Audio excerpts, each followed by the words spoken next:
భారతదేశ చరిత్రలో ఎంతోమంది కిరాతక దొంగలను చూశాం. కానీ దక్షిణ భారతదేశంలో ఒక వ్యక్తి మాత్రం వేరే స్థాయిలో భయాన్ని సృష్టించాడు. దాదాపు 20 సంవత్సరాల పాటు తమిళనాడు, కర్ణాటక అడవుల్లో అతను చేసిన దాడులు అతని పేరు వినగానే ప్రజల్లో బీభత్సంగా భయాన్ని కలిగించేది.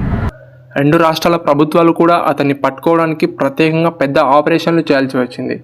చిన్న వయసులోనే నేరాల ప్రపంచంలోకి అడుగుపెట్టిన అతను కొందరికేమో రాబిన్ హుడ్, మరికొందరికి డెమాన్గా మారాడు. తన క్రిమినల్ జీవితంలో దాదాపు 180 మందికి పైగా ప్రాణాలు తీశాడు.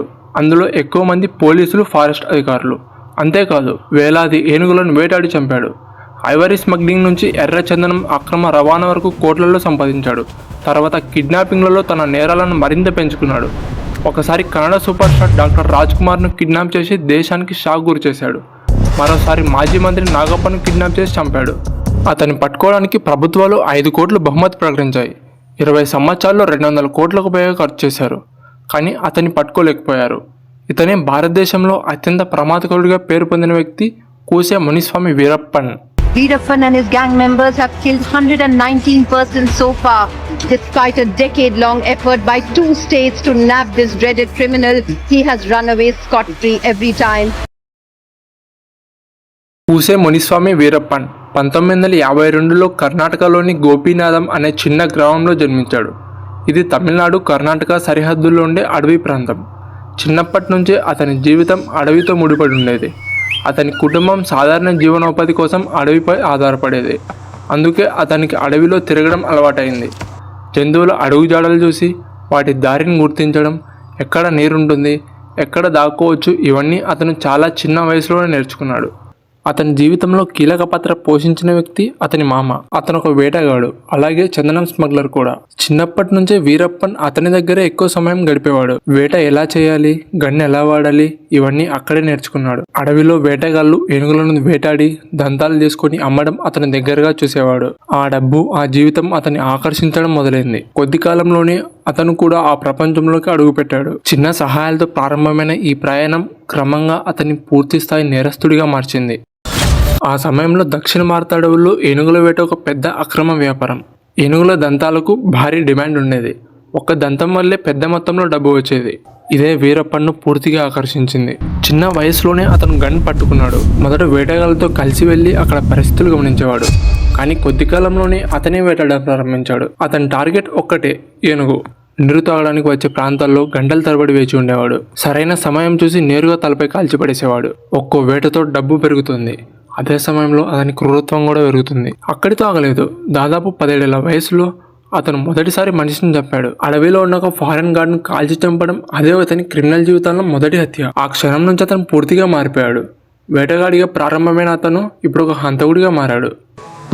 మొదటి హత్య తరువాత వీరప్పన్ వెను తిరిగి చూడలేదు. మొదట తన మామ కోసం పనిచేసిన అతను ఇప్పుడు తనదైన దారిలో నడవడం ప్రారంభించాడు. చిన్న గ్రూప్తో మొదలైన ప్రయాణం క్రమంగా ఒక గ్యాంగ్గా మారింది. డబ్బు వేగంగా వస్తుంది. అదే సమయంలో అతని పేరు కూడా చుట్టుపక్కల ఉన్న గ్రామంలో వేగంగా వ్యాపిస్తుంది. కానీ అతని ఎదుగుదల అందరికీ నచ్చలేదు. ఇప్పటికే అడవిలో ఉన్న ఇతర స్మగ్లర్ గ్యాంగ్లు వీరప్పన్ను తమకు ముప్పుగా చూడడం ప్రారంభించాయి. అతని గురించి సమాచారాన్ని పోలీసులకు ఇవ్వడం మొదలుపెట్టారు. దీంతో అతని డీల్స్ ఫెయిల్ అవ్వడం ప్రారంభమైంది. పోలీసులకు ముందుగానే సమాచారం వెళ్ళిపోవడంతో చాలాసార్లు అతను చివరి క్షణంలో పారిపోవాల్సి వచ్చింది. ఇది వీరప్పన్కు అస్సలు నచ్చలేదు. తనను మోసం చేసిన వాళ్ళు ఎవరో తెలుసుకున్న వెంటనే ఒక్కొక్కరిని టార్గెట్ చేయడం ప్రారంభించాడు. ఒక్కొక్కరిని చంపుతూ అడవిలో తన బ్యాండ్ని స్థాపించడం ప్రారంభించాడు. అక్కడితో ఆగలేదు. అతనికి అడ్డుగా ఉన్న ఫారెస్ట్ అధికారులు, పోలీసులను టార్గెట్ చేయడం మొదలుపెట్టాడు. ఇప్పటి వరకు అడవిలో మాత్రమే ఉన్న అతని భయం ఇప్పుడు చుట్టుపక్కల గ్రామాలకు కూడా వ్యాపించింది. ప్రతి ఒక్కరి మనసులో ఒకే భావన, వీరప్పన్కు ఎదురు తిరిగితే ప్రాణాలతో బయటపడడం కష్టం. ఏనుగుల వేటతో డబ్బు సంపాదించిన వీరప్పన్ తర్వాత మరో పెద్ద అక్రమ వ్యాపారంలో అడుగుపెట్టాడు. అదే ఎర్రచందనం స్మగ్లింగ్. ఎర్రచందనం చెక్కలకు చాలా ఎక్కువ విలువ ఉండేది. ఈ వ్యాపారం పూర్తిగా ప్రభుత్వ నియంత్రణలో ఉండేది. అయినా కూడా వీరప్పన్ అక్రమంగా చెట్లు నరికి వాటిని రహస్యంగా అమ్మడం ప్రారంభించాడు.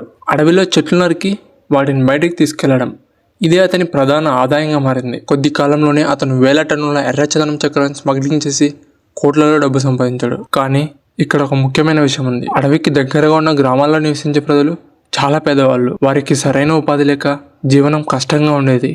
ఈ పరిస్థితిని వీరప్పన్ తనకు అనుకూలంగా మార్చుకున్నాడు. ఆ గ్రామాల వాళ్ళను తన దగ్గర పనికి పెట్టుకున్నాడు. వారికి డబ్బులు ఇచ్చి సహాయం చేసేవాడు. ఇలా ఒక స్మగ్లర్ కొంతమంది కళ్ళల్లో రాబిన్ హుడ్ గా మారిపోయాడు. ప్రజల మద్దతు అతనికి ఒక పెద్ద బలంగా మారింది. వీరప్పన్ నేరాలు పెరుగుతుండడంతో ప్రభుత్వం దీన్ని సీరియస్ గా తీసుకుంది. అడవిలో ఏనుగుల వేట, ఎర్రచందనం స్మగ్లింగ్, వరుస హత్యలు ఇవన్నీ కలిసి పెద్ద సమస్యగా మారాయి. వీరప్పన్ను పట్టుకోవడానికి పోలీసులు ప్రత్యేకంగా ఆపరేషన్లు ప్రారంభించారు. అడవిలోకి బృందాలుగా వెళ్లి అతని కోసం వెతకడం మొదలు పెట్టారు. కానీ ఇదంతా ఈజీ కాదు. అడవిలో ప్రతి దారి వీరప్పన్కు తెలుసు. ఎక్కడ దాక్కోవాలి, ఎప్పుడు కదలాలి అన్నది ముందుగానే ప్లాన్ చేసుకునేవాడు. కొన్నిసార్లు పోలీసులు అతనికి చాలా దగ్గరగా వచ్చారు. కానీ ప్రతిసారి చివరి క్షణంలో అతను తప్పించుకునేవాడు. ఇది క్రమంగా ఒక ఆటలా మారింది. పోలీసులు వెంబడిస్తున్నారు, వీరప్పన్ తప్పించుకుంటున్నాడు. కానీ ఈ ఆట ఎక్కువ కాలం అలాగే కొనసాగలేదు. ఒక దశలో ఈ వేట మరింత తీవ్రంగా మారింది. ఈ సమయంలో వీరప్పన్ను పట్టుకోవడానికి ప్రత్యేకంగా ఒక అధికారి నియమించబడ్డాడు. అతడే శ్రీనివాస్. అతను సాధారణ పోలీస్ అధికారి కాదు, అడవిపై మంచి అవగాహన కలిగిన వ్యక్తి. వీరప్పన్ను పట్టుకోవాలన్న లక్ష్యంతో పనిచేయడం ప్రారంభించాడు. మొదట అతను ప్రత్యక్షంగా దాడి చేయకుండా వేరే విధానాన్ని ఎంచుకున్నాడు. అడవికి సమీపంలోని గ్రామాలకు వెళ్ళి అక్కడి ప్రజలతో సంబంధాలు ఏర్పరచుకున్నాడు. వారి సమస్యలను తెలుసుకుని సాధ్యమైనంత సహాయం చేశాడు. దీంతో స్థానిక ప్రజల్లో అతనిపై నమ్మకం పెరిగింది. ఈ సమాచారం వీరప్పన్ వరకు చేరింది. ప్రారంభంలో అతను శ్రీనివాస్ను పెద్దగా పట్టించుకోలేదు. కానీ తర్వాత అతని కార్యకలాపాలను గమనించడం ప్రారంభించాడు. ఒక దశలో ఇద్దరి మధ్య నేరుగా సంప్రదింపులు కూడా జరిగాయి. ఇది ఒక కీలక దశగా మారింది. ఒకవైపు పోలీసులు, మరోవైపు వీరప్పన్. ఇద్దరు ఒకరిపై ఒకరు సమాచారం సేకరించే ప్రయత్నం చేస్తున్నారు. బయటకు పరిస్థితి ప్రశాంతంగా కనిపించినా లోపల ఉద్రిక్తత పెరుగుతుంది. ఈ నిశ్శబ్దం ఎక్కువ కాలం నిలవలేదు. చివరికి ఒక సంఘటన అన్నిటికీ ఒక్కసారిగా మార్చేసింది. శ్రీనివాస్తో ఏర్పడిన ఆ నమ్మకం ఎక్కువ కాలం నిలవలేదు. అడవిలో పోలీసుల కదలికలు ఒక్కసారిగా పెరగడం ప్రారంభమైంది. గాలింపు చర్యలు గట్టిగా సాగుతుండడంతో వీరప్పన్కు ఒక అనుమానం కలిగింది. తన దగ్గర ఉన్న వాళ్ళలో ఎవరో సమాచారం బయటకిస్తున్నారని అర్థమైంది. ఈ అనుమానం క్రమంగా కోపంగా మారింది. తనను మోసం చేసిన వాళ్ళను వదిలిపెట్టకూడదని అతను నిర్ణయించుకున్నాడు. ఈ పరిస్థితుల్లో ఒకరోజు శ్రీనివాస్ను తన దగ్గరకు రప్పించాడు. మాట్లాడేందుకు వచ్చిన అతన్ని ఇది చివరి అవకాశం అవుతుందని తెలియదు. కొద్దిసేపట్లోనే పరిస్థితి పూర్తిగా మారిపోయింది. వీరప్పన్ శ్రీనివాస్ను హత్య చేశాడు. ఆ ఒక్క సంఘటనతో పరిస్థితి ఒక్కసారిగా మారిపోయింది. ఇప్పటి వరకు వేటలా సాగిన ఈ కథ ఇప్పుడు పూర్తిగా యుద్ధంగా మారింది. శ్రీనివాస్ హత్య తర్వాత పరిస్థితి పూర్తిగా మారిపోయింది. ఇది సాధారణ నేరం కాదు, ప్రభుత్వానికి ఇది పెద్ద సవాలుగా మారింది. వీరప్పన్ను ఏ విధంగానైనా పట్టుకోవాలని నిర్ణయం తీసుకున్నారు. దీంతో ప్రత్యేక టాస్క్ ఫోర్స్ ఏర్పాటు చేయబడింది. అడవిలో పెద్ద ఎత్తున గాలింపు చర్యలు ప్రారంభమయ్యాయి. వందలాది పోలీసులు అడవిలోకి వెళ్లి ప్రతి ప్రాంతాన్ని పరిశీలించడం మొదలుపెట్టారు. కానీ వీరప్పన్కు అడవిపై ఉన్న పరిజ్ఞానం కారణంగా అతన్ని పట్టుకోవడం ఇంకా కష్టంగానే మారింది. అతను తరచూ తన స్థానం మార్చుకుంటూ ప్రతిసారి పోలీసులను మభ్యపెట్టేవాడు. కొన్ని సందర్భాల్లో పోలీసులపై దాడులు కూడా చేశాడు. ఈ సంఘటనలతో అతని భయం మరింత పెరిగింది. అదే సమయంలో అడవికి దగ్గరగా ఉన్న గ్రామాల్లో నివసించే ప్రజలు తీవ్ర ఇబ్బందులు ఎదుర్కొన్నారు. పోలీసులు కూడా అనుమానంతో గ్రామాల్లో తనిఖీలు చేయడం, ఒత్తిడి పెంచడం ప్రారంభించారు. ఇలా ఒకవైపు పోలీసులు, మరోవైపు వీరప్పన్. మధ్యలో చిక్కుకున్నది మాత్రం సాధారణ ప్రజలే. ఈ పోరాటం రోజు రోజుకు మరింత తీవ్రమవుతుంది. ఇలా పరిస్థితులు మరింత తీవ్రంగా మారుతున్న సమయంలో ఒక్క సంఘటన దేశానికి షాక్ గురి చేసింది. 2000 సంవత్సరంలో కన్నడ సినీ ప్రపంచానికి చెందిన ప్రముఖ నటుడు డాక్టర్ రాజ్ కుమార్ను వీరప్పన్ తన గ్యాంగ్తో కలిసి కిడ్నాప్ చేశాడు. ఇది సాధారణ ఘటన కాదు. మొత్తం దేశం దృష్టి ఈ ఒక్క సంఘటనపై పడింది.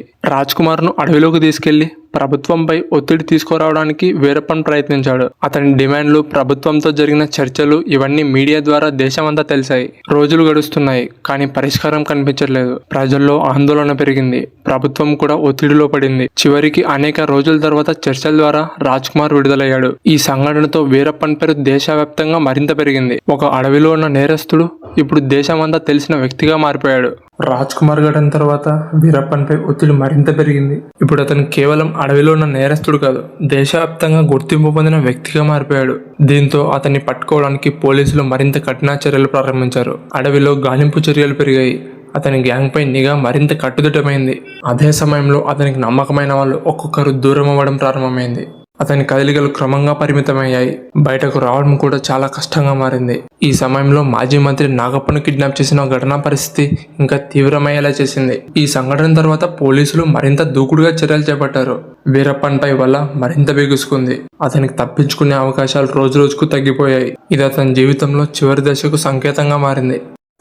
వీరప్పన్ను పట్టుకోవడానికి పోలీసులు చివరికి ఒక ప్రత్యేక ప్రణాళిక సిద్ధం చేశారు. దీర్ఘకాలంగా కొనసాగుతున్న ఈ వేటకు ముగింపు పెట్టాలని నిర్ణయించుకున్నారు. 2004 సంవత్సరంలో అతన్ని బయటకు రప్పించేలా ఒక ఆపరేషన్ ప్లాన్ చేశారు. విశ్వసనీయ వ్యక్తుల ద్వారా అతన్ని బయటకు తీసుకురావడానికి ప్రయత్నించారు. చివరకు ఒక అంబులెన్స్లో ప్రయాణిస్తున్న సమయంలో వీరప్పన్ను పోలీసులు చుట్టుముట్టారు. అతను తప్పించుకునే ప్రయత్నం చేసినప్పటికీ పోలీసులు కాల్పులు జరిపారు. ఆ కాల్పుల్లో వీరప్పన్ అక్కడికక్కడే మరణించాడు. దాదాపు 2 శతాబ్దాల పాటు సాగిన ఈ వేట ఇక్కడితో ముగిసింది. ఒకప్పుడు 2 రాష్ట్రాలను భయపెట్టిన వ్యక్తి చివరికి పోలీసుల చేతులు అంతమయ్యాడు. వీరప్పన్ కథ ఇక్కడితో ముగిసినా అతను సృష్టించిన భయం మరియు ప్రభావం మాత్రం చాలా కాలం గుర్తుండిపోయింది. వీడియో నచ్చితే లైక్ చేయండి, షేర్ చేయండి. ఇప్పటివరకు మన ఛానల్ని సబ్స్క్రైబ్ చేయనట్లయితే ఇప్పుడే సబ్స్క్రైబ్ చేసుకొని పక్కన ఉన్న బెల్ ఐకాన్ని క్లిక్ చేయండి. నెక్స్ట్ వీడియోలో మళ్ళీ కలుద్దాం. Thanks for watching.